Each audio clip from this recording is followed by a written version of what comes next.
Okay, so let's get started. The first thing you need to know about first aid is safety. That is scene safety. Scene safety is there busy traffic, a fire, smoke, gasoline, or other people at the scene? You need to ensure that the scene is safe before you and other rescuers can approach. Once you feel that the scene is safe and there are several victims, you'll need to perform something called triage. Triage means to sort. That is, if there are several victims, you'll need to prioritize each victim and the level of care that they need. If somebody is in cardiac arrest, secondary to trauma, it's very unlikely that you're going to be able to resuscitate them. And spending a lot of time trying to resuscitate one person may not be beneficial in that others may benefit from your care. Another part of scene safety is personal protective equipment. That is gloves and goggles. You may need those to protect yourself against blood and other body fluids. And now to allergic reactions. Allergic reactions are reactions that your body have to snake bites, spider bites, ant bites. It can also be to products like soy products, monosodium glutamate or MSG, or peanut oils. Allergic reactions can stem from trouble breathing, hives can break out, airways can start closing down. So in this scene, we're going to treat Lori here, who's just been bitten by an ant, and she's going to have an allergic reaction. Now, when you approach somebody, you want to make sure that you identify yourself and tell them that you're a first responder and you can provide care. So I'm going to come up and I'm going to say, "Hi, my name is John. What's your name?" Lori. It's Lori. Lori, what happened today? I was working in the yard and I'm highly allergic to fire ants. And did you get bit? Yes. So if she said that she got bit, if you can find out what sort of animal bit her or insect, it's a good idea to go ahead and note that so that you can tell first responders or medical personnel what's going on here. So Lori's been bit and we can see that she's starting to breathe really fast. So an allergic reaction, she could have shortness of breath, her heart rate can be picking up, she may have sweat building up around her brow hair. And then if you notice right here that she's got these red blotches here in her neck and on her chest here. She's having difficulty breathing, and these people that are having allergic reactions may be leaning forward or leaning over something to help them breathe. This is in one case where you don't want to really have somebody laying down because it makes it more difficult for them to breathe. So Lori's having difficulty breathing. We're definitely going to call 911 on this one. I'm going to send somebody to call 911, or I'm going to call 911 myself. And then I'm going to come back and treat Lori here. Now I want to know if she is on any medication. Some people are on what's called epinephrine or an EpiPen or injector should they have allergic reactions. So Lori, are you on any medication for this? Yes, I'm supposed to carry an EpiPen. Okay, and where is your EpiPen right now? It should be somewhere near. Somewhere around here. So if you can get to that epinephrine pen, you want to grab that right away. And here's the EpiPen right now. This particular pen here injects epinephrine through the leg into the skin here. And the way this works is it's usually in a plastic case. And what you'll do is you'll unscrew the end of the plastic case. It could be yellow or orange. You'll drop the pen out and pull the back piece off. When you pull the back piece off, this will release that injector right there, and I can go ahead and inject this. Now you want to make sure that your state and local laws will allow you to assist Lori in administering this medication. If you're not allowed to administer this medication, she's going to have to help herself. So if you can hand her this pen and have her administer it herself, you should do that. If your law allows you to do this, you may assist your victim in doing this. So the only thing I can do right now is put her in a position of comfort, sitting down so she can breathe like this. We've called 911, and I'm going to take this epinephrine pen and I'm going to go ahead and inject epinephrine into her leg. When you push it in, it's going to click, and you want to hold that for about 5 to 10 seconds. After 10 seconds, pull the pin out. The needle will still be exposed. You want to put it back in the plastic case and screw the lid on there and make sure that that stays with Lori so that when she goes to the hospital, they know that she's had this epinephrine administered.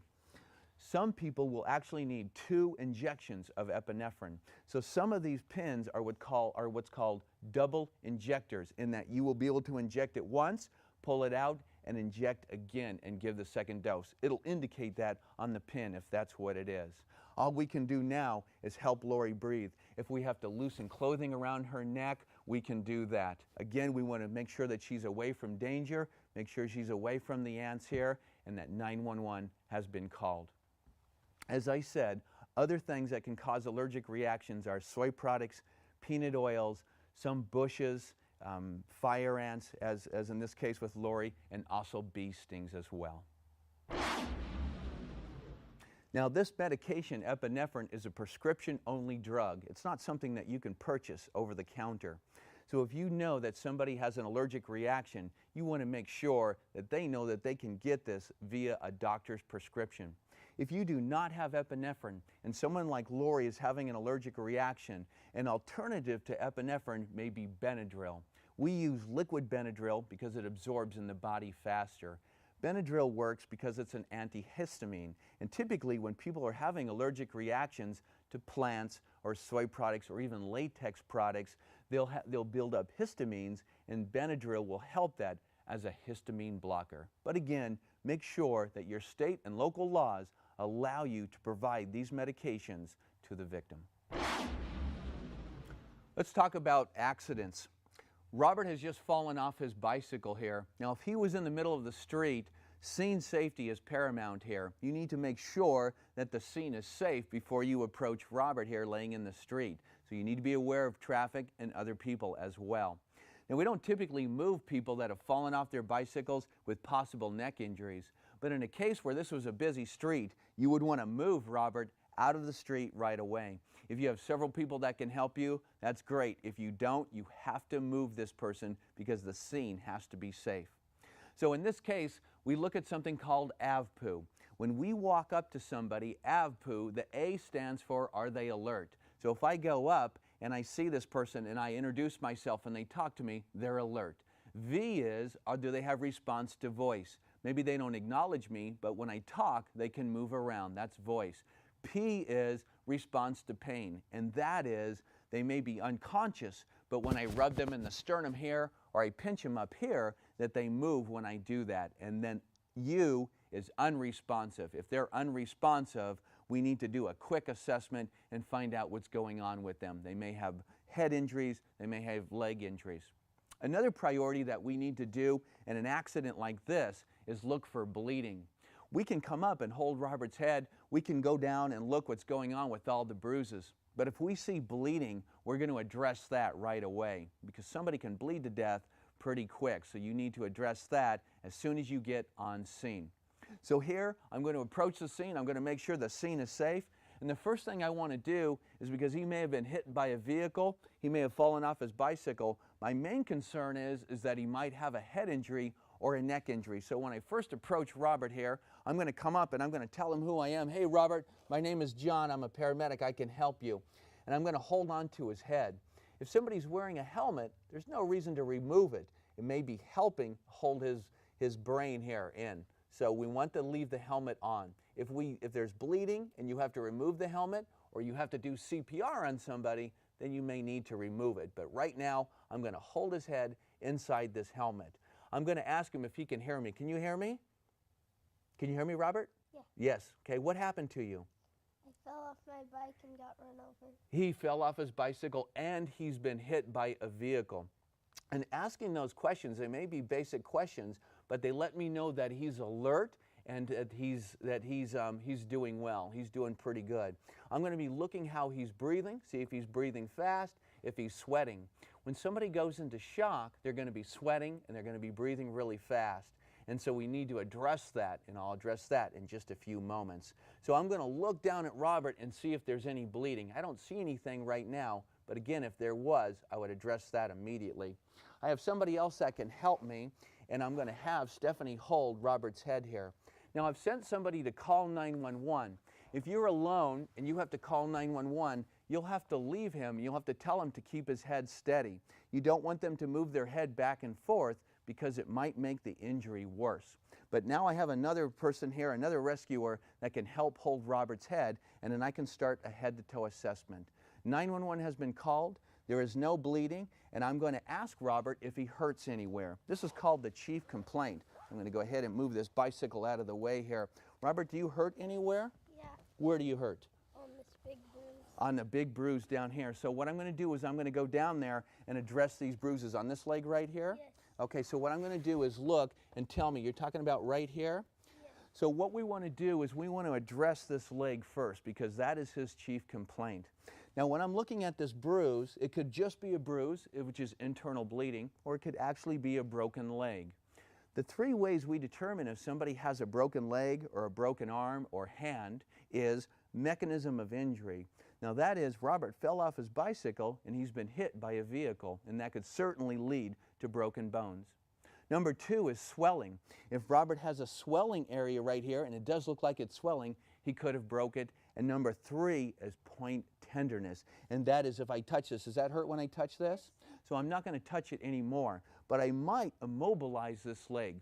We might splint his leg using sticks or towels or phone books or any way that we can. We may do that to prevent movement of bones. When somebody has broken a bone in their arm or their leg and it moves around, there are blood vessels inside, and when those bones move, it could very well break those blood vessels and he may bleed internally. As a matter of fact, this bruise right here is an indication that he is bleeding internally. The bruise here is due to bleeding inside his leg, and as the blood leaks out of the blood vessel, it turns dark or black or red like this.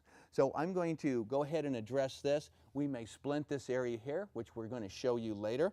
I'm going to ask you, does this leg hurt right here? No. Okay, good. Then I'm going to go ahead and straighten out this leg. Let me know if that hurts here, and I'm going to go ahead and straighten that out.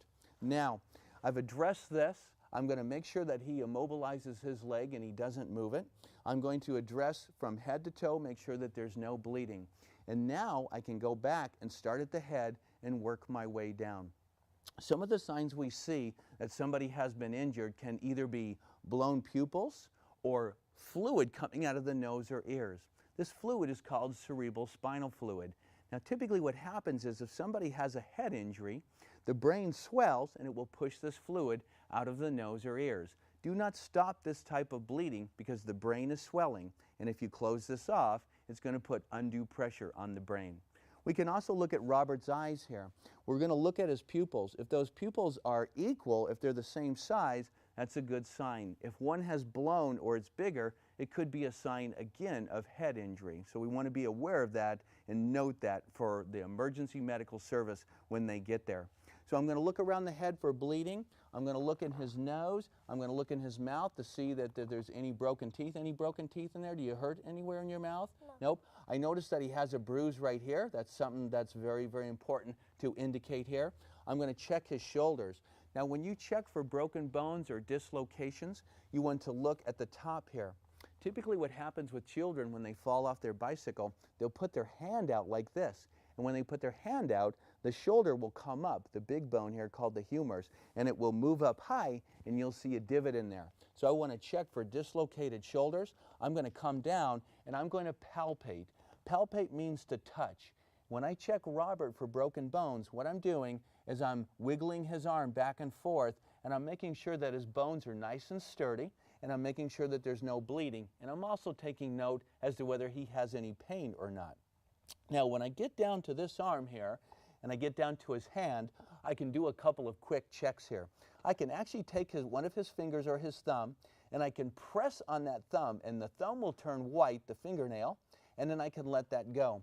If blood returns to the fingernail after 2 seconds or less, this is an indication that Robert's got good circulation. That is, he's not going into shock. Typically in shock, the blood will pool to these areas, and this capillary refill will be longer than 2 seconds, 3, 4, or even 5 seconds. So I can certainly see that his fingernails are doing good and that I push the blood out and it returns back in 2 seconds. Robert, do you feel me touching your fingers here? Yes. And that's a good indication as well. He can feel me touch his fingers, and that's telling me that he doesn't have any nerve damage in this area here.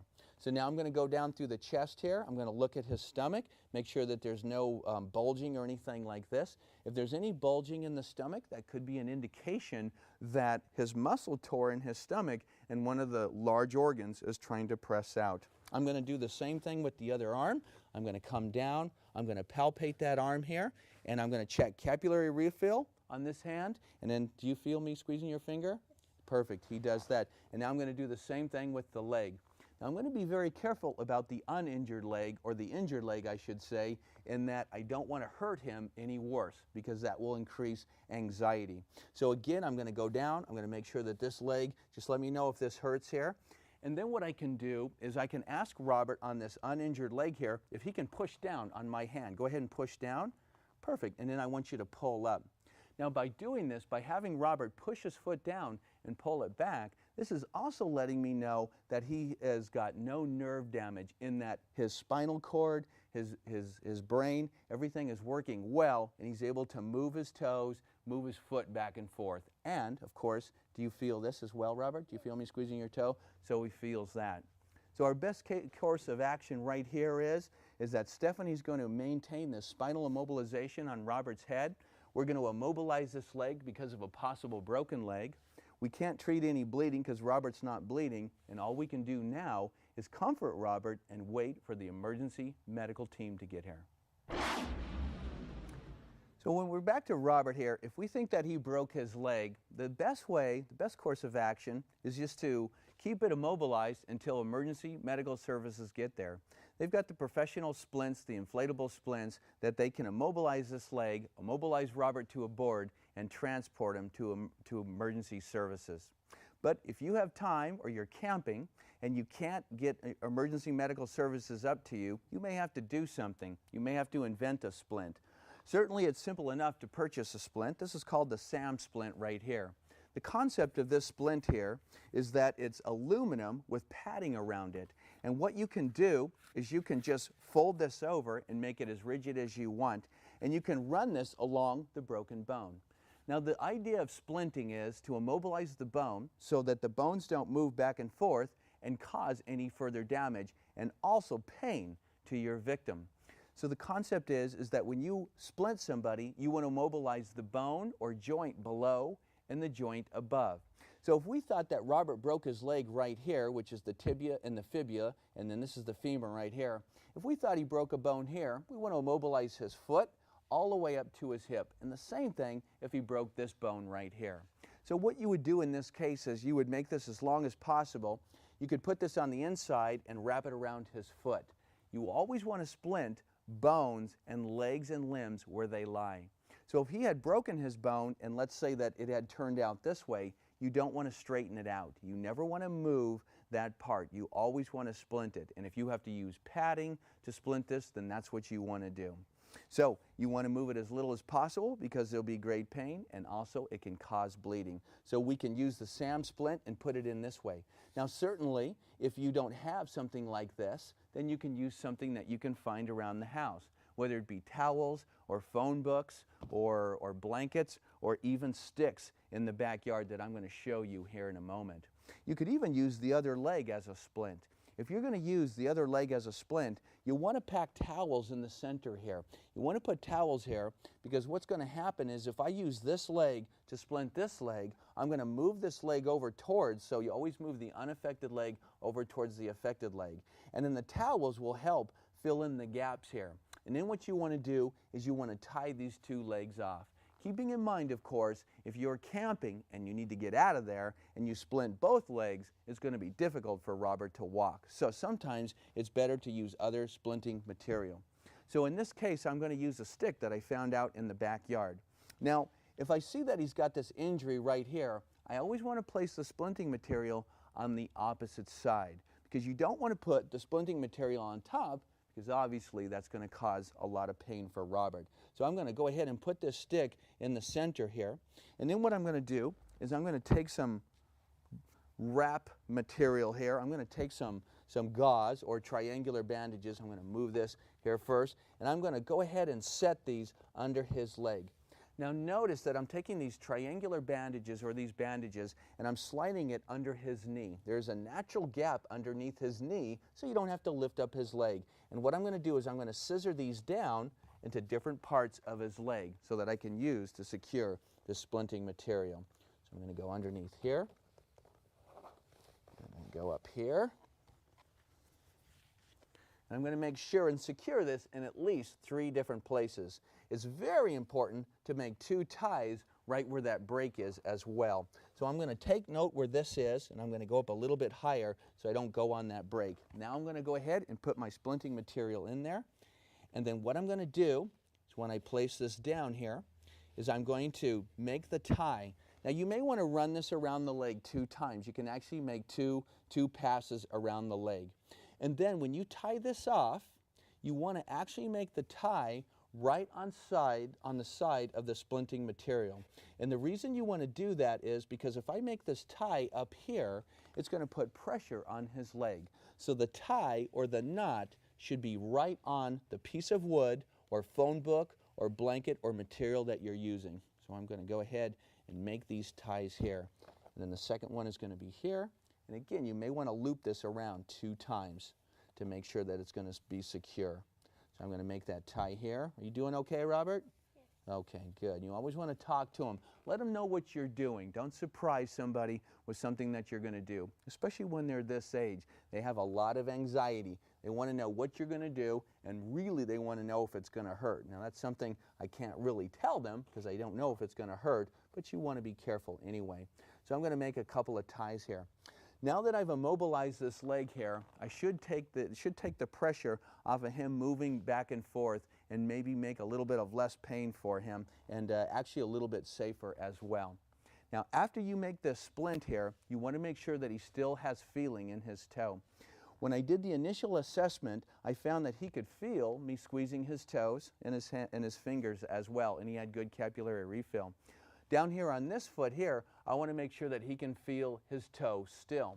And the reason I want to do that is because once I put this splinting material on there, I want to make sure that I didn't do something that's going to cause him not to have feeling in his foot. So once you do something, check it out. Make sure that he's still got feeling and things are still working good for you. We might even take Robert's sock off and check capillary refill. Now because he broke his leg here, I would expect him to have a delayed capillary refill here, and that the vessels may not be circulating as well through this leg. So we might expect that when we push his toe, if we take his sock off, I'm going to go ahead and pull this sock off here. If we pull this sock off, we might expect him to have a capillary refill of maybe 3 or 4 or 5 seconds. So always check that before and during and after you do procedures like this. Let's talk about heat exhaustion. Now Lori's an athlete here and she's been running and she may have a case of heat exhaustion. The first thing I note is when I come up to Lori is that she's sweating. It looks like she's in athletic attire here, and that she's sitting down and she's having trouble catching her breath. So same thing, I'm going to come up, introduce myself. Hi, my name is John. Can I help you?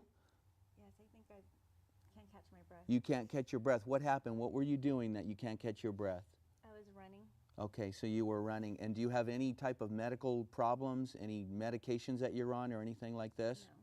So we're going to establish that this is not something else, and it could be a heart attack or a stroke or some sort of medical condition that she has.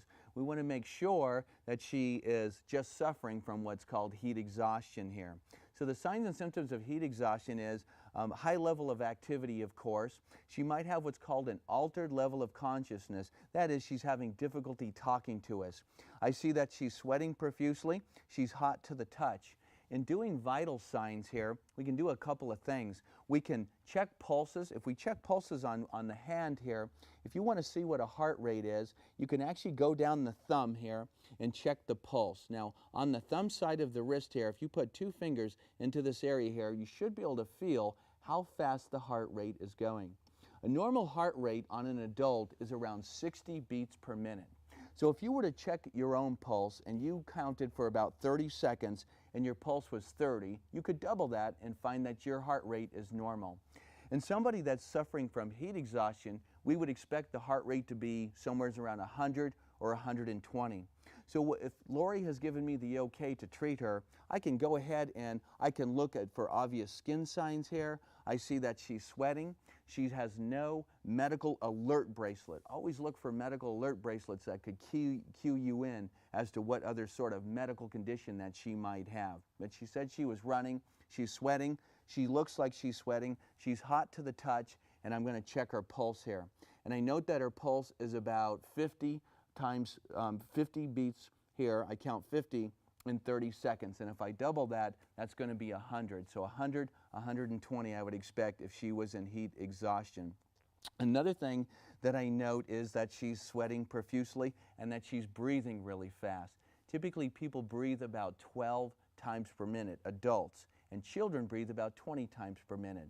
So if Lori's trying to catch her breath and she's going, and she's breathing really fast, this is another sign that she's either going into shock or she has heat exhaustion. So what I can do for Lori in this heat exhaustion here is we can do a couple of things. We can, one, take her out of the hot environment. It's a hot day, she's been running, she's sweating. So the first thing I'm going to do is have her get up and move to a cooler environment. Number two, I can give her sips of water. We can have her drink water or some other type of fluid replacement. Never alcohol or coffee or anything that has caffeine in it, because that's a diuretic and it's only going to reduce the amount of water inside their body. So water or things like Gatorade is the best treatment here. And so she can drink those. Now if I wanted to cool her down, what I want to do is, if I was going to cool Lori down, we never want to throw water on anybody anymore. Used to be that when we would cool people down, we could throw copious amounts, large amounts of water in their face and all over their chest. And what they found out is when you're using large amounts of water, can actually cool them down too fast and actually slow their heart rate down and can be very dangerous. So with Lori here, what I can do is I can just take a few 4x4s or a rag, and I can just get a rag a little bit wet, and I can cool her down slowly. I can cool her forehead down, I can cool her down around her neck and around her arm as well. And this is a better way of cooling somebody down. Now, should you call 911 here? Typically when people have heat exhaustion, they don't need 911. If you can sit her down in a cool environment and in 10 or 15 minutes she starts to feel better, her heart rate goes back down, her respiratory rate goes back down, and she tells you that she feels better, you may not need to call 911. If she starts to get worse or she doesn't get better in 10 or 15 minutes, then you'll want to make that call. You know, anytime that we find somebody that has heat exhaustion or has been injured or is ill, they usually go into what's called shock. Shock is a very generic term. When your body goes into shock, what happens is that once the body goes into shock because of injury, or in Lori's case, heat exhaustion, the vessels will dilate, the blood vessels. And when the blood vessels dilate, a lot of the blood pools down into bigger areas like the stomach. And so what happens is your heart will start beating faster because it's trying to compensate for the loss of blood up in your brain and in the vital organs. So the first thing that happens that we note is the heart rate picks up speed. That is, it'll be anywhere from 100 to 150 beats per minute. The second thing that happens, because there's more blood that needs to be pumped around, the heart goes faster, it needs more oxygen. So your body responds by increasing your respiratory rate. Now Lori may be breathing fast because she's been running, but she may also be breathing fast because she's in shock. So the heart rate's going to go fast, she's going to be breathing really fast. And another thing that we can do to help her out in shock is we could actually lay her down. So if we put her in a cool environment and we were to lay her down, and I'll show you this right now, I'm going to go ahead and lay Lori down. I'm going to put her down on the ground like this, and then what I'm going to do is I'm going to raise her feet 10 to 12 to 14 to 16 inches. And by doing that, by raising the legs, it'll allow the blood to pool that's normally down in her stomach to go back into her vital organs where she needs it. And even a hot day like today, we may even cover Lori up, because what happens is, now that we've cooled her down, she may start to shiver because she's going into that shock state. So the heart rate will be fast, the respiratory rate will be fast, and she may even complain about chills. And in that case, we'll cover her up. So here, if we're going to raise her legs here, because we're not worried about any broken legs or anything like this, we can go ahead and take anything that we find around the house or at work, and again, we can raise the legs 12 to 14 to 16 inches. And then this is what's called a space blanket. This is a very lightweight blanket that you can use or have in a first aid kit. You can, of course, use any blanket or towels around the office or at home, but something like this is a little bit more efficient because it's designed to hold the heat in. So I'm going to go ahead and open this up. and I'm going to cover Lori up. And I'll cover her up all the way up to her head here. And then I can kind of tuck this around, and that should store all that heat in. And this is a typical shock position. You can do this for anybody that's been injured, that's you feel is going into shock because of illness. The exception to the rule is when people are having respiratory difficulties. In later parts here, we're going to talk to you about asthma and things like that, where people are having trouble breathing. You would not lay them down in the shock position. So we talked about heat exhaustion. The next thing, or the worst thing that could happen from a heat-related injury, is what's called heat stroke. Now what happens is when you have heat exhaustion, when you have been exercising or working out, your body's going to sweat, and it sweats so that your skin cools off and it cools your body down. So as we saw with Lori earlier with heat exhaustion, she had a high respiratory rate, her circulatory rate, her pulse was fast, she was sweating profusely, but she was able to talk and drink water. So we put her in a cool place and we didn't need to call 911. But now we're looking at Lori and it looks like she's not sweating anymore. And in heat stroke, what happens is your body can no longer cool itself down. So typically what we see is, and we have to kind of decide what's going on, we knew that Lori was working out. We see that her clothes are still wet. So she's been exercising and the sweat has still saturated her clothes. But when I look at her face now, I note that it's dry. She's not sweating anymore. And that when I use the back of my wrist here on her forehead, that I note that it's very, very warm. When somebody is red in the face, they're dry and they're warm, these could be signs of heat stroke. Another thing that's going to happen is what's called an altered level of consciousness. Anytime you're working with somebody as a first responder, you want to talk to them, introduce yourself, ask them questions, what's going on, how they're feeling. In this case, if I say, hey Lori, how are you doing now? She's not really responding, so she has what's called an altered level of consciousness. So what I can do is the same thing as before. She's still very hot. We still have to cool her down. I'm still going to put her in the shock position, raise the feet. But in this case, I'm going to cool her down, but the most important thing here is we need to call 911. Because when people have heat stroke, they're typically not able to drink any fluids and cool themselves or rehydrate themselves. So you need to call 911 because she's going to need intravenous fluids. So we're going to get her to a cool area, we're going to cool her down, we'll put her in the shock position, but the most important thing we're going to do is call 911. Now let's talk about heart attack. The leading cause of death in this country is heart disease. Every 33 seconds, someone in this country dies from heart disease. It used to be an older, overweight, smoking American that had heart attacks, but we're starting to see heart attacks in younger and younger people here. Chad's having a heart attack. We don't know this yet, but we're going to interview him here in just a few seconds. And then we're going to talk about how to deal with that. Now, in an office or at home, and I noticed that one of my coworkers is having difficulty breathing over here. He's at his desk, he's slumped over. I come in, and Chad already knows me, so I don't have to introduce myself. Hey, Chad, what's going on? Just a lot of heavy pressure in my chest. You have pressure in your chest? How long has this been going on? Maybe 5 or 10 minutes. 5 or 10 minutes. Okay, that's not too bad. Does the pain go anywhere? It's kind of shooting down my left arm. It goes down the left arm.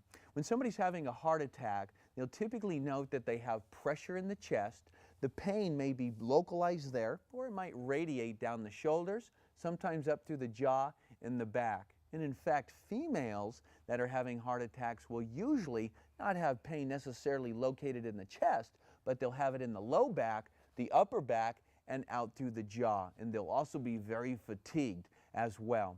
So what's happening here is, in Chad, his heart is not working as strong as it can. Some of the vessels are possibly being clogged with a cholesterol buildup. And so what we need to do is a couple of things. We may have to put Chad down on the ground and put him into shock position. We may need to elevate his legs. We want to call 911. Calling 911 is very important because they're going to have all the necessary equipment to take care of him, give him oxygen. Also, if Chad's having a heart attack, he may be on medication. Typically people that have what's called angina, that is, they have a buildup of cholesterol in their coronary arteries, and they take a medication called nitroglycerin. Nitroglycerin will dilate the vessels and help them breathe and feel better. So I want to ask Chad if he's on any medication. Are you on any medication for this? Nope, he's not on any medication. It's very important that if somebody is on nitroglycerin or on a medication for their heart, that you do not give Chad their medication. That is a prescription medicine, and it is designed for the person that it is prescribed to. So the only thing we can do is make Chad comfortable and call 911. If Chad tells us not to call 911, recommendation is to call 911 anyway. And then what we're going to do is maybe put Chad down on the floor. I'm going to go ahead and bring him down on the floor. So I'm going to just bring you down, push this chair out of the way here, and I'm going to have you lay down. Now if Chad doesn't want to lay down, we don't want to cause any more anxiety. If he wants to sit down, sit up against the wall, that's fine. We don't have to raise his legs as long as he's sitting down. We want to get him as close to the floor as possible. Now if your company has what's called an automated external defibrillator, it's a good idea to get that. In this device, if Chad's heart was to stop, that is, he'd go into cardiac arrest, we would need to, one, start CPR, which is cardiopulmonary resuscitation, where we would do chest compressions and ventilations. And number two, we would need to shock Chad early on. That is, apply this automated external defibrillator, where we would open it up, turn it on, apply the pads to Chad's chest. This will actually analyze his heart for us and let us know if he needs a defibrillation shock. But in this case, we're just going to get it for the standby here. We're going to stand by Chad here. We're going to call 911 and send somebody out to meet with emergency medical personnel. We're going to keep monitoring Chad, and if he gets worse, then we're going to provide that level of care that he needs. Now let's talk about fainting and seizures. Some people faint because they may be down low and they get up and the blood pressure drops and they get a little bit lightheaded and go down to the ground. If you see somebody faint, it's not necessarily a medical emergency. You want to go over there, ask them what happened, and provide level of care. Just kind of tell them what's going on, ask them what happened, and if they have to, lay down until the blood circulation returns. And then as long as it doesn't happen again, it's not typically a medical emergency. But somebody that faints over and over again, especially 10, 15 minutes apart, that's something that you may want to call 911 or seek medical attention. Another problem is seizures, though. Seizures can happen from a whole variety of things. Epilepsy, of course, is the most common thing. But seizures also can arise from people that are hot, allergic reactions. They might be drinking too much coffee. So seizures is kind of a generic term in that the ABCs of the human body says a seizure is like a storm of electrical activity in the brain, and that the person might shake or convulse a little bit. They might go down to the ground and pass out momentarily. The most important thing that you can do in a seizure is recognize that a person is having a seizure and move things out of their way. Typically, people don't get injured from seizures unless they hit something on their way down or as they're going through their seizure. So their body may be convulsing or moving or wiggling as fast as you've ever seen, and you just want to keep things out of their way. Now, if you know how somebody's having a seizure and it's not really bad where they're moving their arms around, you might be able to hold their head, try to cup their head to make sure that they're not going to get injured in this seizure. Now, typically, state requirements or state laws say that if somebody has seizures, they have a medical alert bracelet, they're a known seizure patient, and they have these seizures, it's not a big deal. You don't need to call 911. We typically look at, we will call 911 if somebody's never had a seizure before, it's their first one, or if the seizure lasts longer than 5 minutes. So if somebody's having a seizure and it's 4 minutes and 30 seconds, you want to think about calling 911 because it's a long time. Because during that seizure, because they're moving around so fast, they're not really breathing that well, and so you want to make sure that 911 calls because they might need that extra level of care to help them with their respiratory problems after the seizure. So, in talking with Chad here, and Chad and I are just talking back and forth, sometimes a person that has seizures, and we know that Chad has seizures all the time, he may have a premonition that something's happening. Sometimes they even give off a metallic smell. Sometimes we even see animals with seizure patients where a dog might be here and recognize that Chad is giving off this metallic smell and bark to alert us what's going on. So as Chad and I are talking, he starts to have this premonition here. And so I can say to Chad, it looks like he's starting to get ill here. And I'll say, what's going on, Chad? I think I might have a seizure. Okay, I'm going to help him down to the ground right away. So I'm going to move things out of the way here. And so Chad is starting to move around. And so as I can see, he's moving around, and I'm going to go ahead and support his head. Now this may not go on too long. This could be 10 or 15 seconds, or like I said, even 5 minutes. As he starts to relax here, he's coming out of his seizure. So it looks like his seizure is almost over here. And so it didn't last more than 5 minutes. We don't really need to call 911, but what I am going to do is support his respiratory need here. Because he's laying on his back, it might be difficult for him to breathe in that his muscles are now in a very relaxed state, also known as the post-ictal state. So in this post-ictal state here, I want to roll Chad onto his side or the recovery position. He's not injured himself in this seizure here, so I don't need to administer first aid there. But what I am going to do is move him onto his side. In rolling somebody on their side to help them breathe, the first thing you want to do is take the inside leg here and move it up nice and high like this. And then what I'm going to do is I'm going to move this arm above his head. I'm going to take this arm over, and I'm going to cup this around his head. And then what I'm going to do in rolling Chad on his side here, and it doesn't matter which side you roll him on, I'm going to grab his leg and his arm, and I'm going to pull him over onto his side. That leg will come down and support him. And in this case, I can support him. I can watch and see how he's breathing, and I'm right here, and I can tell if he's breathing or if he's having difficulty breathing. And then eventually, Chad should recover. As he recovers, the only thing he'll need is rest. People have taken up to 3 days of rest after major seizures, seizures that go on for several minutes. Another thing that we note with seizures as well is something called incontinence. That is, when somebody has a seizure, we may see bowel movements or pee, and people may pee or poop their pants. It's called the fight or flight scenario. And so in that case, it can be embarrassing for some people in a public area. So if you're in a public area and you're providing first aid care for somebody that's had a seizure, take care to note that and help that person out with other people that might be there watching. Sometimes crowd control can go a long way in taking care of your patient. Now let's talk about diabetic emergencies. Diabetes is one of the fastest growing diseases in this country. Sometimes people produce insulin, but the insulin doesn't work well in their body. It doesn't break down the sugar. And sometimes people don't produce enough, and then sometimes they produce too much. In diabetic emergencies, there's kind of a balance between insulin and blood sugar, where some people have blood sugar that's too high or too low.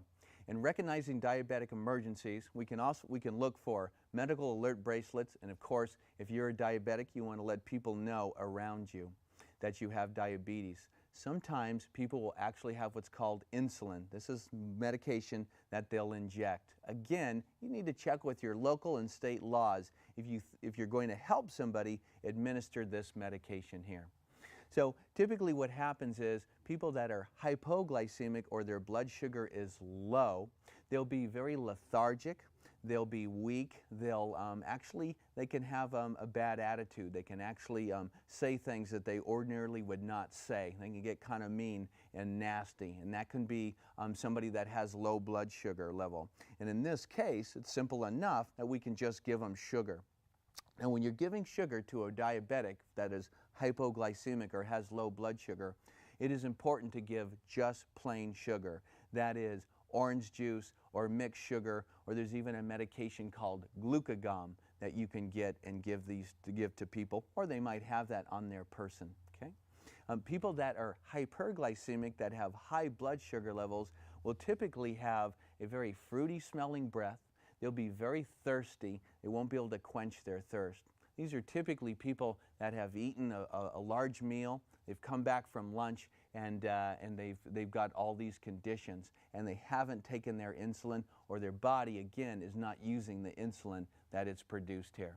So Chad's just come back from lunch here, and so I see that he's in this chair here, and he's kind of got an altered level of consciousness. He's chugging this water down here, and I'm going to go up and interview him and say, hey, Chad, what's going on, buddy?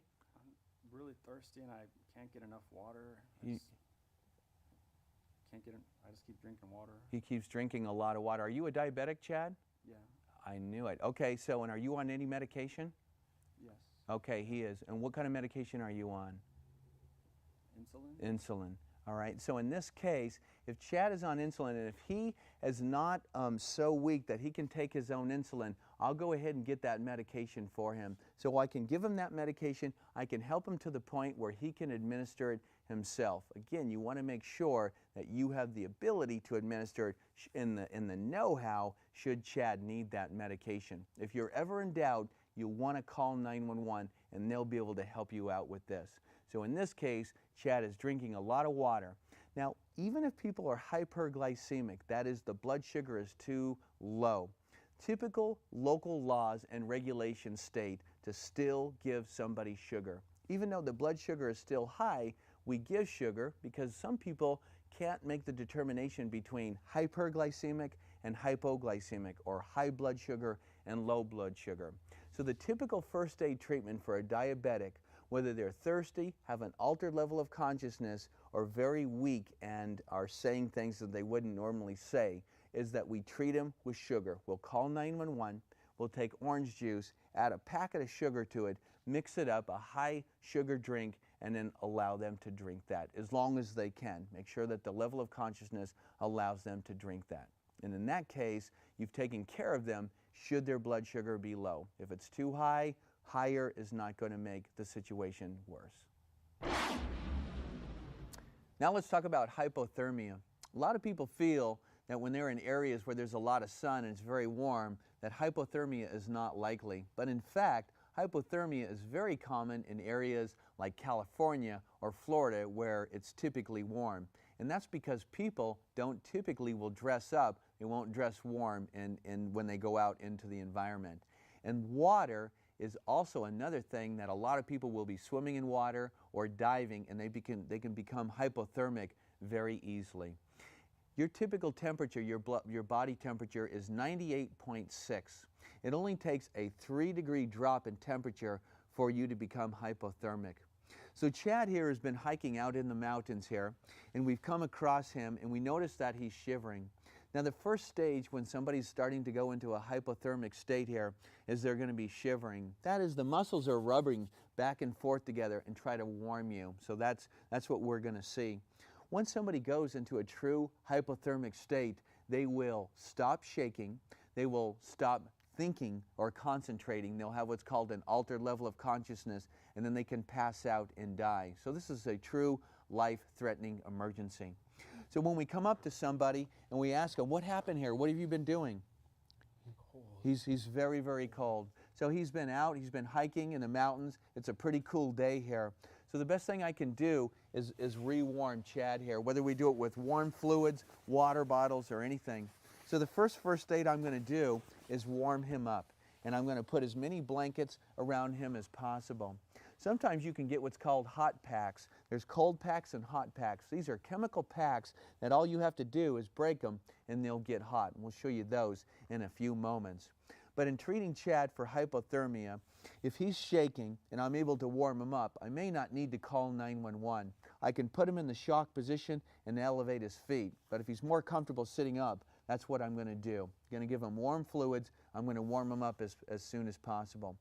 Now, if Chad has passed that stage of shaking and he's not shaking anymore and he has a very blank look on his face, as you can see that his face is white and he's not really moving, then this is a true life-threatening emergency.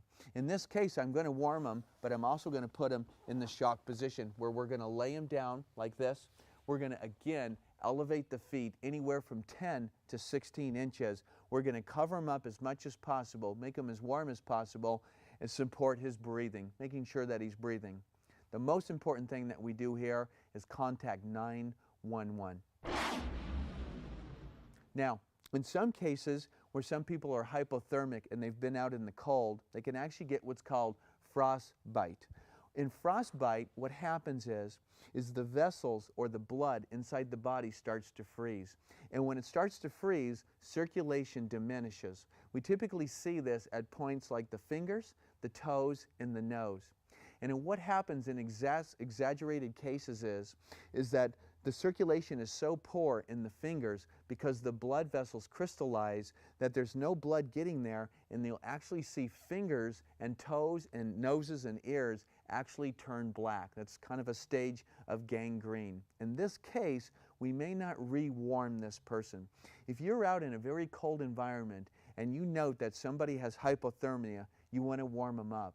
But if you see frostbite on the fingers and the toes, and you're not out of danger yet, you may not want to rewarm this, in that if you rewarm these affected areas and you warm them up and the blood starts circulating again and you have to go back out into the cold, they're going to refreeze and make the situation worse. So if Chad and I need to get off this mountain and I note that his fingers are dark or blue or black on the ends there, maybe his toes, maybe his nose, and we're still on this mountain, I'm not going to rewarm him, in that I'm going to assist him as best as possible in getting him off the mountain or out of harm's way.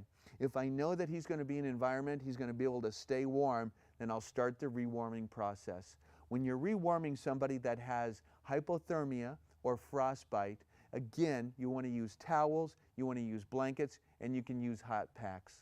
In the case where somebody has true hypothermia, they may not be able to have any drinks, in that their level of consciousness is so low that if they were attempting to drink hot fluids, they might just spill it on themselves. So you'll have to do the warming process for them, and again, call 911. Let's talk about burns. There are different types of burns, typically first, second, third, or partial thickness and full thickness burns. Now, burns can come from, say, sunburn, or people that get boiling water spilt on them, or even chemical burns. And the way you treat them can be different. Typical first-degree burns or sunburns can be treated with cooling water, aloe vera, and solar cane. A second-degree burn can happen from a first-degree burn, and that is you'll start to see blistering on the area. It is important that if you find that there's blisters due to a burn, whether it be from hot water or from a sunburn, that you don't pop the blisters. In treating burns, you want to cover them up. The burn is actually damaging the skin. The skin is the largest organ of the body, and the purpose of the skin is to protect the body from bacteria from the outside. So anytime you have a burn, you're damaging that layer of protection. And so it is important to note that if somebody has a second degree or even third degree burn, that you treat them by covering it up and maybe seeking medical attention here. So we're talking to Chad here today, and Chad's been burned. He's working in a lab today, and he's got a chemical that's spilt on him. In treating chemical burns, there's two ways. There's two general ways to treat this. First of all, if we need guidance on how to take care of this burn, we can use a document called MSDS, which is Material Safety Data Sheet. In a workplace environment, MSDSs are a document that tells you how to treat or provide first aid and the level of care for every chemical that you have in your workplace. So you can certainly always consult that. Second, and generically, if Chad has been burned by, let's say, a liquid, we can always use water to rinse off that liquid. But if he has a dry chemical on his leg or his arm, you never want to use water to clear that off. Because if Chad has a dry chemical on his leg or on his arm or his shirt or his face, and we use water to rinse that off, the water is going to liquefy that chemical and cause an absorption hazard. So the way you treat dry chemical burns is that you want to brush them off with a rag or a brush. And once you get it all off, then you may be able to rinse it. It's not uncommon to rinse something, a burn like this, for 20 to 30 minutes. The important point is you don't want to use water that's too cold. And using too much cold water on a burned area, you can actually cool this person down and actually put them into a hypothermic state. So in this case, where Chad's got this burn here from this chemical, we've rinsed off the chemical here, we've consulted the MSDS, and it's told us to go ahead and wrap this up and then keep an eye on it. we see that it's probably just a first-degree burn in that there are no blisters. So in a first-degree burn, it's just going to be a redness and tenderness of the skin there. In a second degree, we would start to see blistering around the area, and again, you don't want to pop those blisters. In a third-degree burn, typically from an electrical burn, say somebody was electrocuted, we'll see that it is black and charred in that area. In that case, you also want to wrap it up and definitely call 911. So in this case with Chad here, I've cooled down that burn with some water. I've taken some cool rags and I've cooled this down, and I've even put a little cool water on there. But when I go to wrap this up, I don't need any types of ointments or oils or anything to help this burn here. All I need to do is provide another layer of protection for the skin. So anytime you're wrapping up a scrape or an abrasion or a burn, all you really need to do is cover it up with a clean cloth or gauze pad and then wrap that up, and then watch that and make sure that it doesn't blister. So what I'm going to do is I'm going to lay some gauze pad over his burn here, and I'm going to take some roller gauze, and I'm going to start at the end of his arm here, thank you, and I'm going to roll this around. Now anytime that you're wrapping somebody up, whether they have a burn or cut, when you wrap them with roller gauze, you want to overlap it about 50% of the existing bandage. That is, as I'm rolling this bandage up and down, I'm going to cover the existing bandage 50% of the way. Some bandages actually have dotted lines that go down the center and assist you in doing that. Now when you wrap this up, you don't need to make it tight. Take note that I'm only rolling this on his arm and that I'm not taking it and wrapping it tight. Because if you grab this roller gauze and wrap it really tight, you can actually cut circulation off to his hand here. So I'm going to make one pass up and then back down. Now when I get to the bottom of this, and I've got all this leftover bandages, sometimes roller gauze will come with tape and pins and stuff like that, and you'll cut it and you'll pin it. You really don't need to use all of that in that. All you need to really do is take a couple of fingers, make a little bit of a gap, swing this roller gauze around, and then you can tuck it in there. And in doing so, if we ever need to put more gauze on here, we can actually add some more, pull this back out, and use the leftover bandages. It doesn't have to look good, it just needs to protect the skin. And then of course, because I've wrapped this up, I want to make sure it's not too tight. We can actually do what's called capillary refill, like we did with Robert, and we can push in on the fingernails and see that blood is returning to his fingers within 2 seconds. That's a good capillary refill. Thank you. Go ahead and lay this down. Now, in a third-degree burn where there is an electrical burn, typically what happens is if somebody is electrocuted, they'll have a third-degree burn, which is a black charred area. In first and second-degree burns, there could be a lot of pain associated with this. In a third-degree burn, because it's a very deep level, the epidermis has been damaged, and there's actually the nerve endings have been damaged as well. So people may not have any pain with a third-degree burn, but they're very life-threatening in that they may have a burn on their hand, and if it's an electrical burn, electricity must also follow a path. That is, if somebody's been burned, has a third-degree burn with an electrical burn, they'll have not only an entrance wound, but they'll have an exit wound. If they're on a ladder working on an electrical system, the burn could be on their hip, or it could actually be on the bottom of their foot. So it is important that when you're treating, say, a third-degree burn, an electrical burn, you call 911 because organs could have been damaged as that electricity went through their body.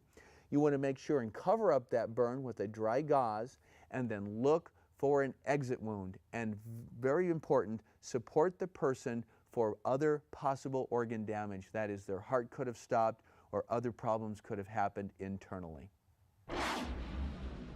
Now let's talk about respiratory emergencies. In respiratory emergencies, we had one that was called anaphylactic shock, and that was when the body was having an allergic reaction. Other respiratory emergencies can include asthma, chronic obstructive pulmonary disease, and lung ailments like that. When we're trying to diagnose somebody with a respiratory emergency, sometimes as much information as we can get will help us decide if the person is having anaphylactic shock or they're having a respiratory emergency. Now sometimes people will have what's a blocked airway or a foreign body airway obstruction. Typically, when somebody has a foreign body airway obstruction or a blocked airway, they'll have difficulty breathing in. They'll have problems when they breathe in, and we can ask them if they have a blocked airway. And in that case, we do something called the Heimlich maneuver, and that is when we go behind them and do those abdominal thrusts, and we should be able to launch that airway. In other emergencies where we don't think it's anaphylactic, let's say asthma for example, people will be wheezing, not when they breathe in, but when they breathe out. So talking to the person is very important. Now, a general way of treating respiratory emergencies is to find out what this person needs, whether they need their medication or you need to call 911. Now, typically when we're treating people for first aid situations, we'll have them lay down on the ground. This is one time where you do not want to lay people down in the rescue or recovery position or even in the shock position. In that, when people are having respiratory emergencies, they're having difficulty breathing, they'll typically be leaning over a table like this, they'll have their arms spread like this, and they won't want to get down to the ground here. So let's talk to Genesee here. And so first thing I note is that Genesee is in this respiratory distress. And we see that she's kind of grabbing her upper airway here. And so I'm going to, of course, identify myself. Hi, Genesee. She already knows me. What's going on, Genesee? I can't breathe. Do you have asthma? Yes. Okay, so are you on an inhaler or anything? Yes. Okay, do you have your inhaler with you? Yes. Okay, I'm going to go ahead and get Genesee's inhaler here. And again, will I be able to administer it? I may not be able to help her out, but I may be able to hand her this inhaler and help her out with this. So there's not a lot I can do in helping her with her inhaler. She doesn't want to lay down. She wants to stay up so that she can breathe. All I can do is get her inhaler and maybe call 911. She may need oxygen. So what I'm going to do here, give her inhaler, have her take some puffs of that inhaler, and then call 911 and stay with her. And if at any time she passes out or goes unconscious, I'll support her, bring her down to the ground, and I'll start my CPR steps or my ABCs. Another type of respiratory emergency that we might see is where people are actually coughing up blood, and this can be a respiratory emergency as well. Sometimes when people bleed inside their lungs there, they'll cough up blood and it'll be frothy. In some illnesses, like chronic obstructive pulmonary disease, the lung tissue will bleed and blood will come out through the mouth. They'll actually cough that out or gag that out, and it can be frothy. That is, it looks like blood has been mixed with a lot of oxygen bubbles. In this case, this is truly a life-threatening condition. Same thing exists. We don't want to bring that person down on the ground because it's not going to help them breathe, but we want to make sure that they don't pass out. So we always want to provide support and call 911. Let's talk about poisoning. Poisoning is different. Sometimes people may eat something and have a reaction to it, have anaphylactic shock, or sometimes it can, like food poisoning, can give them an upset stomach. They may be vomiting, they may be going into shock. There's two ways of treating poisoning. Typically there's a drug called Serpivipacac. Now, if state and local laws allow you to use Serpivipacac, what this medication does is if somebody has, say, ingested pills, and we want to get those pills out of their system right away, we would give them Serpivipacac. Now, this causes extreme vomiting and diarrhea. So a lot of state and local laws have stopped us from using Serpivipacac. Some places you can still purchase this. The reason they don't want us to use this so much anymore is because when somebody has ingested pills, and we want to make sure that they throw them up, is all that vomiting and diarrhea causes a lot of anxiety to the victim. So they typically don't recommend it. Another thing that we use in poisoning is something called activated charcoal. Activated charcoal will actually mix with whatever poisoning they have and actually slow the absorption process. Activated charcoal is still used in a lot of local areas. So in treating somebody for poisoning, you have to kind of figure out what's going on. And of course, if you're ever in doubt, call 911, which you may do anyway, or call your local poison control department. And so Genesee here has ingested some poisoning. We don't know what it is at this point. If she was young, if she was a child, then we could ask the caregivers around her what's been going on. If the child has gotten into anything underneath the sink, we want to look around for open containers. We want to see what's in the area, and that will give us some clues as to what's possibly going on. So typically what we see with poisoning is Genesee's holding her stomach here, and so let me interview her and ask her what's going on. So what happened, Genesee? I ate something and I'm not sure what, but I have really, really bad stomach cramps. Okay, so she has very bad stomach cramps, and then so she might also be going into shock as well. So if Genesee's going into shock because of food poisoning, something that she's ingested, she might have stomach cramps, she may have vomiting, she might even have some mild seizures there. And so in this case, we may want to put her in the shock position, elevate the feet, and cover her up because she might get the shakes as well. We'll also note that she might have a fast heart rate and her respiratory rate in that she's breathing really fast. So kind of the same thing that we did earlier, in that we can go ahead and check a pulse here. So I'm going to take her wrist and I'm going to check her pulse, and that is on the thumb side. And again, I'll check this for 30 seconds and then I'll double it. And so if her pulse is, let's say, 30, and I double that, which is 60, that's a normal heart rate for an adult. But with somebody that's going through food poisoning, we would expect that rate to be somewhere around 100 to 120, all the way up to 150 beats per minute. I see that she's breathing very fast as well, so she's in a little bit of a respiratory distress. And the same thing, I can take the back of my wrist here and I can actually check and see if she's sweating or she's cool to the touch or she's hot to the touch. And typically they'll be cool to the touch because they're sweating as well. So our key here is how sick is she? Should we call 911? If she doesn't look like she's getting better within 5 or 10 minutes, we may want to seek medical help if it's just something she ate.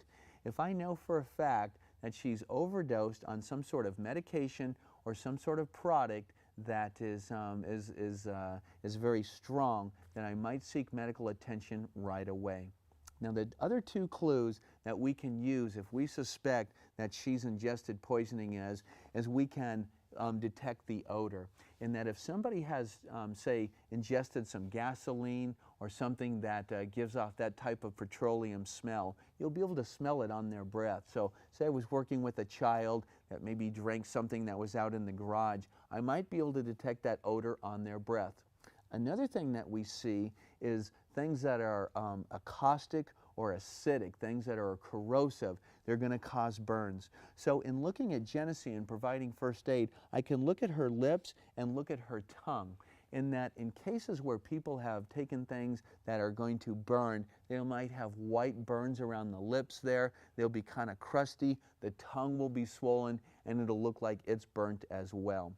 The general rule is that if somebody has taken something that's going to burn on the way down, you would never give them anything that's going to cause them to vomit, because if it burned on the way down, it'll burn on the way up. So in this case, we don't know what she's taken. We can try to find out where she's eaten and contact that, of course, organization. We're going to seek medical attention. If I can take any pills that she may be taking, any kind of medication, I'm going to take them or give them to the medical personnel when we seek medical attention. Eye injuries can be pretty complicated in that you may get something stuck in your eye or you might get some sort of liquid in your eye. Now typically in a work environment they'll have water bottles or what's called eye wash stations. If somebody gets a liquid in their eye, again, you can consult what's called the MSDS, the Material Safety Data Sheet, and that might give you some first aid direction on how to treat that particular product that's in your eye. The general rule is if you get something splashed up in your eye, that you'll want to rinse that eye for 20 to 30 minutes. And in rinsing the eye, you'll actually put the person in the sink or a hose or whatever. And if it's, say, the right eye, what you would do is you would direct the water over the bridge of the nose and rinse out that eye, again for 20 to 30 minutes. You never want to put the head the other way and rinse that eye, because the infected part or the product that's in that eye can run into the good eye or the unaffected eye. The other side to eye injuries is that if the eye is actually out of the socket there. If it's out of the socket, you can actually take some gauze and actually kind of hold it up in there, or have the person hold it themselves, or wrap that area up there so it doesn't hang out any lower. As long as it's hanging on to that optic nerve there, and it's hanging on the side of the eye there, the side of the cheek, you can actually put a little bandage around there, make sure that you don't squeeze the eye, and that will support the eye so it doesn't hang on that optic nerve. If you ever incur somebody that has an eye injury and there's something impaled in their eye, you never want to remove it. The general rule is if somebody has something impaled in any part of their body, you never pull it out. But there are exceptions to that rule, and I'll talk about those later. So Genesee has injured her eye here, and I'm going to go up and I'm going to try to find out what happened. And so what happened to your eye? What happened here? I heard it. She heard it. So she heard it, and she may have even splashed something in there, or she injured it in that she hit it here. And so I'm going to pull her hand away from here, and it looks like she's got some black and blue around her eye here, and it looks like it's swelling a little bit. So what we can do is that we can go and see an optometrist. We can even take her to an emergency room if we think the case needs be. What I could do for her is I could do one of two things. I can wrap up the eye, or if there's, in the case of somebody has something stuck that's in the eye, say there was a stick protruding, we can actually take this cup and place it over that eye so that nobody is going to hit that stick that's sticking out of her eye, and then we would secure that to the head with bandages. So in this case, I'm just going to go ahead and put some gauze pad over her eye. Now you can actually purchase eye pads specifically for this, and they're little donut-shaped pads that you can place over the eye, and sometimes they'll have what's called dog legs or bandages already attached to them that you can tie it around. But in this case, we don't have that, so we're just going to use stuff that we find around the office. Okay, go ahead and move your hand. So I'm going to go ahead and cover this eye up for her, and then I'm going to wrap this roller gauze. Now when you're wrapping head injuries, they're a little bit harder to wrap around, in that the head is not going to make the easiest environment to wrap. Now in some cases you may or may not cover both eyes. Some people believe that you should actually cover both eyes. You should cover both eyes, and in that way the two eyes will not be moving together, and you can do that certainly. Again, with the roller gauze, you only really need to make 2 passes and cover up that eye. So in this case, we've kind of left that one eye so she can see out of there, but I've covered the affected eye. Now we can seek medical attention and find out what's going on. Let's talk about fractures and bleeding and other types of accidents like that. In these cases where you think there's going to be blood and other body fluids, it's always recommended to wear gloves. In the case that you don't have any gloves and you get any blood on your hands, you want to make sure and rinse them off.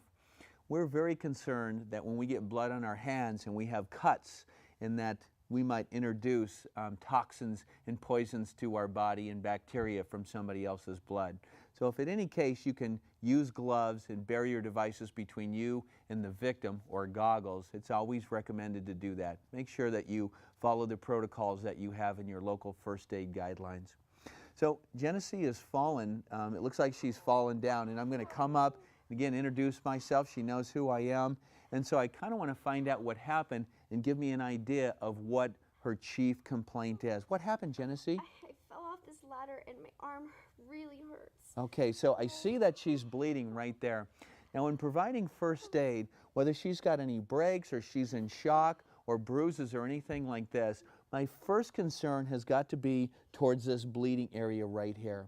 Now, in a case where she's possibly broken her arm, she may not want to move it. But what I can do is, if she's bleeding, and there's different types of bleeding, she can actually use what's called direct pressure and elevation. Those are the first 2 steps in controlling bleeding. So if somebody's bleeding, you'll want to instruct them to put their hand over the injury and then raise the arm above the heart, and that may control bleeding. That's most types of bleeding. That is for scrapes and things called venous bleeding. Venous bleeding is where a vein has been ruptured and there's dark blood coming out. Now, in the case of arterial bleeding means that when Genesee fell, she cut an artery that's close to the surface here. In this case, it looks like she may have cut what's called her radial artery. So this artery has got high pressured blood in it, and what happens is if Genesee fell and cut that, we're going to see blood actually squirting out of the arm. This is harder to control in that there's high pressure, and it's not going to stop if we just put direct pressure and elevation. So in this case, she'll do direct pressure and elevation, and we may have to do something a little bit more aggressive, and that is pinch off the major vessel. So let's treat this bleeding first, and then I'll worry about her arm. In controlling bleeding, I see that she's bleeding here, and so what I want her to do is actually hold on to this injury and elevate it above her shoulder if she can. And again, she may have broken her arm, and that may not be logical to do that. As she's holding on there, I might be able to get some gauze and actually wrap this up and control bleeding. So the first thing I want to do is get some gauze here. They call these 4x4s because they're 4 inches by 4 inches. Okay, I've got it, Genesee. And I'm going to go ahead and cover this up like this. And then I'm going to take this roller gauze and I'm going to roll it around. Again, when you're using roller gauze, you only want to make a couple of passes, overlap it about 50% of the time, or 50% of the bandage, and you don't want to make it too tight. If you notice that I'm just rolling it right against Genesee's skin here, again, I'm not pulling and making this really tight because I can cut off the circulation to her hand. So I'm going to make a couple of turns or passes across this injury. Now, typically what we'll do is when we cover the bleeding here, we're going to overlap it 2 times and then go about 1 inch on both sides. And then once you've gone 2 passes, again, put your fingers in the center there, make a loop, and then I'm just going to go ahead and insert that in there, and that'll hold on to it. And in that way, if I have to put more gauze later on, let's say that she continues to bleed, I can add more gauze, pull this out, and continue wrapping it around. So I think that I've got bleeding controlled here. If it continues to bleed, as I mentioned, direct pressure and elevation are your first 2 ways of controlling bleeding. If this doesn't work, I'm going to come underneath her arm here, and I'm going to use what's called a pressure point. We actually have 4 pressure points on the body. In Genesee's arm here, underneath her bicep, she has what's called the brachial artery. And what I can do is I can come underneath her bicep and I can pinch in or press in with my fingers. And what I'm doing in this case is I'm pushing the brachial artery against her bone here called the humerus. And what that's doing is it's cutting off the major supply of blood to this limb. It's very important that you control bleeding as soon as possible. Adults typically have 12 to 14 pints of blood, and if they lose 2 to 4, it can be life-threatening. So someone can easily bleed to death in as little as a couple of minutes. So it's very important that you control this immediately. Now, if I do this direct pressure or this pressure point, I'm going to put pressure on there. If I control bleeding, that's it. I can't take my hand away. I'm going to have to maintain this pressure because if I let go, blood, it's just going to start bleeding again. So once you put that pressure point on there, you're stuck there. If you have somebody else that can help you, another first responder, it's better to let them do that, and then you can move on with your head-to-toe assessment. I'm going to go ahead and put your hand down for a second. So as I mentioned, there are 4 pressure points. So there's one right here on the right arm. So this would be for any bleeds that I can't control on the right arm. On the left arm, it's going to be right here. And then in the legs, where sometimes people will cut what's called the femoral artery. This typically happens at warehouses where people are cutting open boxes with knives and stuff like that. And they'll cut the box open and they'll actually cut that femoral artery. We'll do the same thing. We'll put bandages on there and put pressure on there, but if we can't control it, the next 2 pressure points are right here in the groin area. And what we can do is put our thumb in the hip, run our finger over into this groin area, and I'll take the heel of my hand and I'll actually press in as hard as I can, and I'll actually push the major artery, the femoral artery, against this bone here, the iliac crest. If I can't control bleeding with just direct pressure and bandages, I'll use pressure point. Again, if I can use another rescue or another first responder, that would be great because then I can go on with my head-to-toe assessment. So it looks like we've controlled bleeding with Genesee here. Now, we want to talk about fractures. In fractures, same thing applies. The mechanism of injury, point tenderness, and swelling may be an indication that there's a fracture. In worst case scenario, there's actually bone ends sticking out. You never want to press these bone ends down or back into the skin there. They're very painful. But what you do want to do is actually just wrap them up. Put some gauze over them and wrap them up, because anytime bone ends are protruding through, you've damaged the skin and you open up the body to infection. So you just put some gauze on there and a very light roller gauze over the injury. And then you want to immobilize that arm. Same way with legs. If somebody's injured their leg, you want to immobilize the two legs. Now in this case, Genesee fell, and if you've fallen 3 times your body height, or the mechanism of injury suggests that she may have a neck injury or an arm injury here, I want to immobilize the arm. Whether she dislocated her shoulder, she broke this bone, or these bones down here, I want to immobilize, because she says there's a lot of pain there, and I also note that there's a very large bruise there. So in immobilizing the arm, very good, I'm going to have her hold her arm up against her chest. And a lot of times when people have hurt their arm or they broke their arm, they want to hold it in tight against their person there. And that is a good idea, because that will help me immobilize that arm. Now, you can use splints, you can use SAM splints, you can use wood, you can use phone books, or anything you want to immobilize the arm. 2 simple ways of immobilizing the arm is using actually what's called triangular bandages. Triangular bandages are about under $1, and 2 of these can actually immobilize somebody's arm.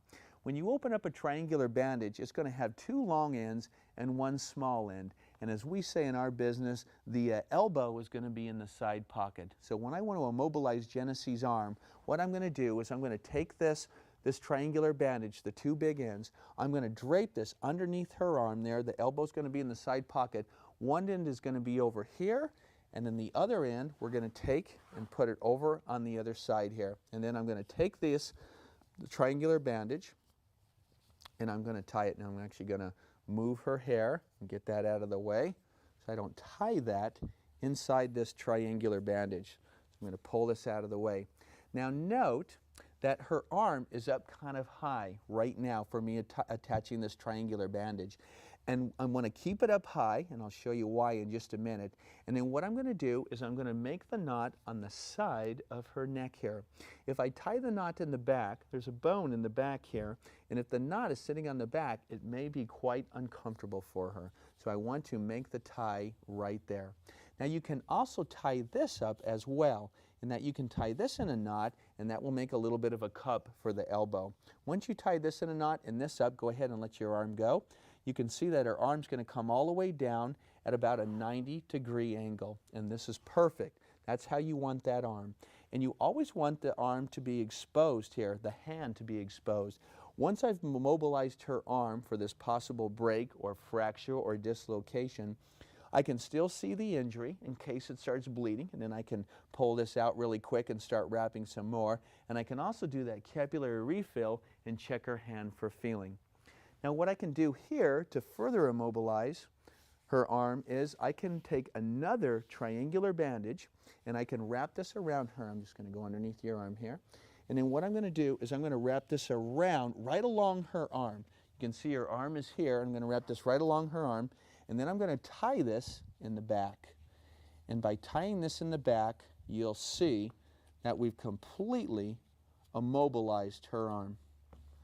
And now her arm is secured against her body. And then the last thing I want to do is come on over, and do you feel that? Do you feel me squeezing your finger?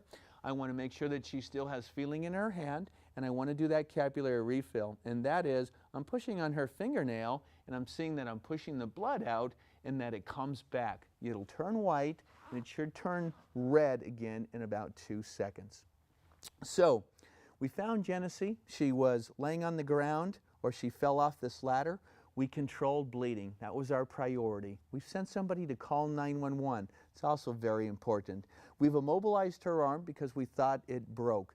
Now, if you've called 911 and they're going to be responding in a pretty short amount of time, you may just have her immobilize her arm. But as a first responder, you definitely want to control bleeding. Another thing we can do with Genesee is treat her for shock. anytime somebody's been injured or they've had some sort of infection or they're having a heart attack or something like this, they may be going into shock. And so in treating somebody for shock like Genesee, I'm going to make sure that there's no other injuries on the back here. And then all I'm going to do to treat her for shock is bring her down on the ground here. And some of the signs for shock is that they'll be a little bit pale on the face, they'll be breathing very fast, and the heart rate will be fast. So I can take note of how fast she's breathing. I can look at her skins and see if they're pale. I can see if she's sweating. I can see that she's breathing fast. I can even check that pulse. Again, I can check the pulse on the side of the thumb for 30 seconds, and then I can times that by 2. And if Genesee's going into shock, she's going to be breathing at a rate of probably faster than 12 times per minute, somewhere around 20 times per minute. She's going to be kind of pale looking. She's going to be sweaty. And she's also going to have a heart rate of probably faster than about 100 beats per minute. And so in treating her for shock, I've laid her down. And again, because of shock, blood pools into this area. I'll go ahead and raise the feet 12 to 16 inches. So I'm going to take my first aid bag here. I'm going to put the lid over. And I'm going to elevate her feet 12 to 16 inches. Now I'm only going to elevate her feet if I'm sure that she hasn't broken her leg. In elevating the leg and treating people for shock, you want to make sure that there are no broken bones in the leg. In that if you felt that somebody fell off of a ladder and Genesee complained of pain or tenderness in the leg, she could have broken the big bone right here called the femur. And in this case, if she broke her femur and we elevated her legs, we might cause that bone to shift and actually break blood vessels inside her body. So one of the 2 times that you don't treat for shock, that is lay them down and elevate the legs, is if you think there are leg fractures. You may lay them down, but don't elevate the legs and keep them immobilized. And number 2 is when somebody's having respiratory emergencies. Do not lay them in the shock position because it's more comfortable for them to be in an upright position so that they can breathe. Once I put Genesee in the rescue or recovery position or the shock position, I can cover her up, or I can do what's called a head-to-toe assessment. And a head-to-toe assessment, I know that EMS is coming. I've controlled bleeding. I've immobilized her arm. I can start at the head and work my way all the way down. I can look in her ears for bleeding, on her nose. Now I do note on her nose that she's got a little blood coming out of there. And what happens in some cases is when some people fall and hit their head, they can have some clear fluid come out of the nose called cerebral spinal fluid. If you ever note that somebody's bleeding and there's clear fluid coming out of the ears or the nose, you want to make sure not to control that bleeding. That is, don't pinch it off because the brain can swell. Again, we can look at her eyes for swelling pupils or blown pupils, which is also an indication of possible head injury. We can go all the way down and see from head to toe. That is, again, check her bones, move her leg like this, make sure that everything is nice and stiff and that there's no pain. As I go down and palpate Genesee's legs and stuff, I want to ask her if that hurts when I do that. And then finally, what I can do to make sure she has feeling all the way down into her feet is I can ask her to go ahead and push down on my hand. Go ahead and push down. Perfect. Push down on that one. Excellent. And then pull back on my hands. Perfect. And then do you feel me squeezing your toe? So these are indicators that she still has good nerve action. That is, her brain is working. She possibly doesn't have any spinal injuries because she's got feeling in her feet. She's got movement in her feet. She has movement in her hands as well. And we might do this every 5 to 10 to 15 minutes to ensure that she still has feeling in all of these extremities. And then the last thing I can do when I'm pretty sure there's no other injuries is I can take my blanket and I can finish the shock position and put a blanket over Genesee and wait for EMS. The only other thing that we didn't do here is what's called spinal immobilization. And in fact, if I thought, I'm going to go ahead and take your feet up here. So if I thought that Genesee fell off this ladder, and again, if it was 3 times her body height, if the mechanism of injury suggested that Genesee had a neck injury, I would definitely want to be immobilizing her head, in that I could talk to her and ask her to keep her head immobilized, but if I had to do this for her, I could take my hands and hold both sides of her head, and that would keep her head immobilized. It is very important that if somebody has been hit by a motor vehicle, they have fallen 3 times their body height, or maybe they've dove into a very shallow pool, that you treat them for this very, very serious injury, neck injury, in that if you don't hold on to their head and they move their head around, they could exacerbate or make their current injury worse. And sometimes these things happen over time. So just because she doesn't have any pain right now, if she fell from a very high ladder, not this one here, but a very high ladder, she may have an injury and not even realize it. And over time, it could get progressively worse. So spinal immobilization, calling 911, controlling bleeding are your priorities when somebody has fallen from a great distance. Some other first aid products here is what's called hot and cold packs. Now typically when somebody has sprains or strains, that is they've twisted an ankle and they have some bruising, we can typically do 2 things with those. There's a recipe called RICE, which is rest, ice, compression, and elevation. So say that somebody sprained an ankle or a wrist or something like this. The first thing you need to do is rest, of course. Don't use your wrist, try to stay off your foot. Of course, that area typically will swell. So by putting ice on there, you might reduce some of the swelling and make it heal a lot faster. The nice thing about the new chemical packs is that you can actually purchase these, and that there's just a chemical in here, a liquid, and you just pop that ampule, shake it around, and it's instantly cold. And these are great for first aid kits because you get an instant cold kit. You can, of course, also purchase certain kits where you can actually put them in the microwave and heat them up, or put them in the freezer and make them cold. Now the general rule is that if you're going to put a cold pack against somebody's skin, you never want to set it directly against the skin. Always have something between the skin and the cold pack. In that, when we put ice cubes or something right against the skin, there can be a little bit of a freezer burn, if you will, right against that skin. So try to wrap it up in a towel and then put it against that injury. So rest, ice. If you have to wrap that ice pack around there and hold it on there for roughly 24 hours, not the full 24 hours, but you want to keep it as cold as possible the first 24 hours. That's what you want to do. And then afterwards, you can use heat. After 24 hours of sprains and strains and stuff like that, you can start using hot packs, whether you use hot towels, hot water. Same thing applies to these hot packs, in that you can just break the ampule, shake them up, and it gets hot for you immediately. Also a great idea for the kits there. Another thing I want to talk to you about is access to injuries. These are called shears, and we use these on the ambulance, and we use these to cut away clothes.